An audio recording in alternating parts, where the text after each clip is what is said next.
Hello friends, कैसे हैं आप? हो everything is fine at your and. तो ये वीडियो बन रहा है, एक तो इलेक्शंस आने वाले हैं, तो काफ़ी लोगों का ये सवाल था कि जो इलेक्शंस ऑस्ट्रेलिया में होंगे उसकी वजह से क्या इफ़ेक्ट पड़ेगा ग्रांट्स के ऊपर, या रिज़ल्ट्स में कोई डिले आएगा। 403 की बहुत इंक्वायरी हो रही है, उसके बारे में आपको अपडेट देंगे कि कौन से ग्रांट्स आपको बता दें स्टार्ट हो चुके हैं। फिर से काफ़ी लॉन्ग ब्रेक के बाद ग्रांट्स फिर से शुरू हुए हैं, पिछले 1-2 दिन से आ रहे हैं वीज़ाज़। किस फील्ड में आ रहे हैं, किस प्रोफाइल्स पे आ रहे हैं, आपको हाईलाइट करेंगे, क्योंकि काफ़ी लोगों का क्योंकि डिले बहुत हो गया। रीज़न हमने आपको पिछली वीडियो में बताया था, डिले का कारण क्या है। Lot of applications, lot of invalid applications, तो उसका वेरिफिकेशन में टाइम लग रहा है। फिर वो जब उसको चेक करते हैं तो उसके लिए फिर से 7 to 8 डेज़ का मौका दिया जाता है। इंग्लिश लैंग्वेज टेस्ट को लेके टाइम दिया जा रहा है जिनका क्लियर नहीं है। तो इन सब रीज़न्स की वजह से डिले हो रहे थे, तो पूरा इसमें आपको अपडेट दी जाएगी। Want to discuss your case with us, ये नंबर फ्लैश हो रहा है आपके सामने, you can WhatsApp on this number, और hariamconsultant.com पर जाकर भी आप स्लॉट बुक कर सकते हैं फॉर योर केस डिस्कशन। ठीक है, क्योंकि वीडियोस में जनरलाइज चीज़ें होती हैं, केस टू केस डिफरेंट चीज़ें मैटर करती हैं, तो उसके लिए जूम मीटिंग है, तो you can book a slot. तो स्टार्ट करते हैं आज का वीडियो। सबसे पहले तो मैं आपको ये बता दूं कि इलेक्शंस हो रहे हैं, नो डाउट। तो उन इलेक्शंस की वजह से ग्रांट्स में कोई फ़र्क नहीं पड़ रहा, मतलब उस वजह से डिले नहीं है। अगर आप ये कहें कि इलेक्शंस होने वाले हैं या उस वजह से डिले हो रहे हैं रिजल्ट्स में, no, that is not the case. किसी भी वीज़ा टाइप, किसी भी वीज़ा सब क्लास में जैसे प्रोसेसिंग पहले थी वैसे प्रोसेसिंग अब है। अगर कोई डिले है वो इलेक्शंस की वजह से नहीं है, that point should be clear. ठीक है ना, इलेक्शन जो सेट डेट्स हैं उस पर इलेक्शन हो जाएंगे। ऑस्ट्रेलियंस ने इलेक्शन करने हैं तो उसमें immigration, department of home affairs, और इधर से दिल्ली में जो हमारा सेंटर जहाँ पर इंडियंस के लिए वीज़ा प्रोसेस होते हैं, तो that is not going to affect at all. ठीक है, तो ये चीज़ आपको फर्स्ट चीज़ क्लियर हो गई कि इलेक्शंस की वजह से कोई डिले नहीं है। सेकेंड थिंग, ग्रांट के बाद सेकेंड थिंग, इलेक्शंस के बाद क्या होगा, वो भी मैं आपको एक ब्रीफली फ्यू लाइंस में आपको समझाना चाहता हूँ। देखिए, ऑस्ट्रेलिया का रिकॉर्ड रहा है पीछे, it always give visas on the basis of your profile, circumstances, ये सब चीज़ें मैटर करती हैं। गवर्नमेंट कोई भी हो, ठीक है ना, वो ये नहीं होगा कि एक गवर्नमेंट हटी दूसरी गवर्नमेंट बहुत इजी कर देगी वीज़ाज़। ठीक है, और ऐसा भी नहीं हो सकता कि दूसरी गवर्नमेंट बिल्कुल ही बंद कर दे वीज़ाज़ देने, दोनों बातें नहीं होती। तो कहने का मतलब इन शॉर्ट ये है कि दोनों में से कोई भी गवर्नमेंट अगर आती है, ठीक है, मतलब अगर अल्बानीज़ की कंटिन्यू करती है या चेंज होती है, जो वीज़ा प्रोसेस है, processing of visas will not change at all, वो वैसी ही रहेगी। Profile base, circumstance base, how you present, everything that will matter. ठीक है ना, तो उसके ऊपर आप मत जाइए कि इलेक्शन के बाद अगर गवर्नमेंट चेंज होगी तो थोड़ा इजी हो जाएगा, ऐसा कुछ नहीं है। बाकी जस्टिफिकेशंस दोनों, जैसे इंडिया में इलेक्शन होते हैं सिटीजन्स को खुश करने के लिए, वहाँ पर हाउसिंग की बहुत प्रॉब्लम है एट प्रेजेंट, तो उसको मुद्दा बनाया जा रहा है। So there are many factors, वो उनके अपने हैं, होम कंट्री के अपने उनके मुद्दे हैं, तो उनके ऊपर चर्चाएं होती हैं, उसके बेसिस पे दोनों पार्टियां बोलती हैं, तो उसका इधर से कुछ लेना देना नहीं है। ठीक है ना, तो ये आप बिल्कुल मत समझना कि इलेक्शन में अगर कोई और अपोजिट गवर्नमेंट आती है या दूसरी गवर्नमेंट चेंज होती है, that is going to affect your visa grants और नॉट। वीज़ा ग्रांट्स का जो पहले ऑस्ट्रेलिया का रहा है वैसे ही अब रहेगा, this is not going to affect at all. ठीक है, अब आते हैं सबसे हॉट डिमांडिंग क्वेश्चंस 403 को लेके, क्योंकि उस पर बहुत क्वेश्चनिंग है, तो वो हम क्लैरिफाई कर देते हैं। फिनटेक, फाइनेंशियल टेक्नोलॉजी, इसका बहुत सवाल आ रहा है कि इस पे वीज़ाज़ ग्रांट हो रहे हैं, तो answer is yes, visas grant हो रहे हैं।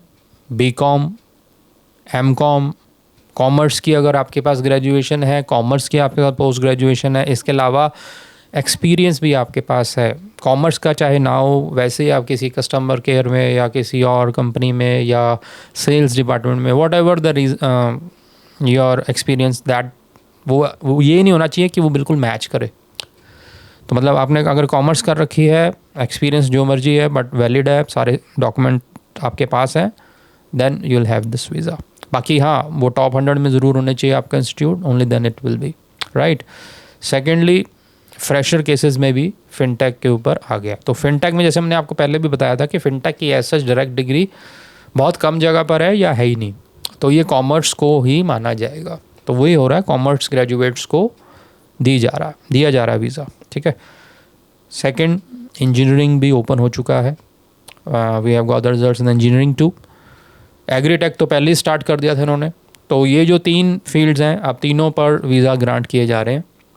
अब काफ़ी लोग पूछते हैं डेट्स का क्या हिसाब है, वो मैं आपको क्लैरिफाई करूँगा कि डेट के चक्कर में मत पड़िए, क्योंकि इंडिविजुअल प्रोसेसिंग में इंडिविजुअल डॉक्यूमेंट्स को चेक करते हैं और प्रोफाइल टू प्रोफाइल वेरी कर रहा है। अब एग्ज़ाम्पल लीजिए, 2 लोग हैं, सेम डेट पे उन्होंने फ़ाइल किया सपोज़। अब एक का इंग्लिश लैंग्वेज में प्रॉब्लम है, नहीं हो पाया, समहाउ नहीं दिया उसने, या कुछ कम है score, what ever it is. दूसरे का सारा कुछ ओके है, right. Rest profile is same, field is same, graduation top 100 से, इंग्लिश का सपोज एक फ़र्क है। तो होगा क्या, होगा ये कि वो डायरेक्टली रिफ्यूज़ नहीं कर रहे हैं, दे आर गिविंग चांस। तो जिसका इंग्लिश का रिक्वायर्ड स्कोर नहीं आया है उसको 28 डेज़ दे दिए जाएंगे। उसके पास एक लेटर आता है कि ये डॉक्यूमेंट आपका नहीं लगा हुआ, या रिक्वायर्ड डॉक्यूमेंट जो आपने लगाया वो अकॉर्डिंग टू इंस्ट्रक्शंस नहीं है, then will give you 28 days to give us the desired document. तो यहाँ पर 28 दिन का गैप पड़ गया ना उसका। अब ये भी नहीं है कि 28 डेज़ होने के बाद 29th डे को उसका प्रोसेसिंग होकर रिज़ल्ट आ जाएगा, नो, उसमें फिर और आगे प्रोसेस लगेगा। तो इसलिए इंडिविजुअल प्रोफाइल्स की वजह से डिले होता है। तो डेट को आप रेफरेंस किसी का ना माने। अब जैसे हम कुछ लोग तो अलाउ ही नहीं करते हमें हाईलाइट करने के लिए, तो जो भी वीज़ा हाईलाइट हम करते हैं परमिशन से करते हैं, तो उसमें वो पूछ रहे हैं कमेंट्स में डेट कौन सी को हुआ था, तो हम अपना मैच कर लें, थोड़ा आइडिया लग जाता है नो डाउट, बट बिल्कुल उसको रेफरेंस मान के मत चलिए, राइट। हर एक की प्रोफाइल इंडिविजुअली है, हर एक का सर्कमस्टांस इंडिविजुअल है, तो उसके हिसाब से प्रोसेसिंग होती है, राइट। बाकी ये है कि मई एंड तक almost they are going to cover each and every file most probably. और बैलेट 462 का तो अब कोई नहीं आएगा, उसका भी बड़े सवाल होते हैं, हमने भरा हुआ है, बैलेट उसका फिनिश हो चुका है because most of the visa has been granted. 462 is over now wait for the next year, मतलब दिस ईयर अक्टूबर 25 या नवंबर 25 में फिर से बैलेट ओपन होगा। एंड एक्सपेक्टेड है कि अगर अल्बानीज़ गवर्नमेंट रही, मार्क माई वर्ड्स, अल्बानीज़ फिर भी हमारे लिए, इंडियंस के लिए, मैं ये अपनी थिंकिंग से बता रहा हूँ on the basis of data and everything, जो करंट गवर्नमेंट है Albanese, that is favorable for India somehow because he is the one who has a very good friendship with Mr. Modi. हमारे prime minister जी के साथ इनकी बहुत अच्छी bonding है। ही is the one जिसने इंडिया के लिए वर्क एंड हॉलिडे वीज़ा शुरू किया, नहीं तो ये वीज़ा नया नहीं है, ये दूसरी कंट्रीज़ के लिए कब से चलता आ रहा है, ठीक है ना। तो he is the one who has started this initiative with India. Secondly, MATES visa exclusively Indians के लिए बनाया गया। सो ये जो 2 फेवरेबल चीज़ें अल्बानीज़ ने ही की हैं because of good bond with Modi साहब, ठीक है ना। तो उस पॉइंट ऑफ व्यू से, और there are many other factors which we have considered, तो इंडियंस के लिए ज़्यादा फेवरेबल अल्बानीज़ है, दैट इज़ माई ऑब्जर्वेशन। बाकी let's hope for the best. तो अगर अल्बानीज़ गवर्नमेंट रहेगी तो डेफिनेटली जो अभी 1000 वीज़ास थे वो इंक्रीज़ होकर 3000 या 4000 हो जाएंगे वर्क एंड हॉलिडे के। That is a good thing, number 1। Number 2, MATES में भी शायद ये जो क्राइटेरिया इस बार था उसको थोड़ा बेहतर किया जाए, क्योंकि इस बार काफ़ी अच्छी यूनिवर्सिटीज़ रह गई थी, ठीक है। तो ये अपडेट्स रही 403 को लेके। इसके अलावा भी आपका कोई क्वेश्चन है तो आप कमेंट बॉक्स में लिख सकते हैं। बाकी विजिटर वीज़ा पे आ जाते हैं लास्ट में, favourite topic, because visitor is the one which can give you the entry to the Australia, और उस पर काफ़ी ऑप्शंस वहाँ पर अवेलेबल रहती हैं। तो विजिटर वीज़ा का कोई इस तरह का ना तो पहले का भी कोई ट्रेंड रहा है, ना आगे कोई ट्रेंड रहेगा। It is always your circumstance based, your profile based. क्यों जा रहे हैं आप, रीज़न क्या है, किस सर्कमस्टांस में जा रहे हैं, सारी चीज़ें मैटर करती हैं। इस पर हमने बहुत वीडियोज़ पीछे बनाया।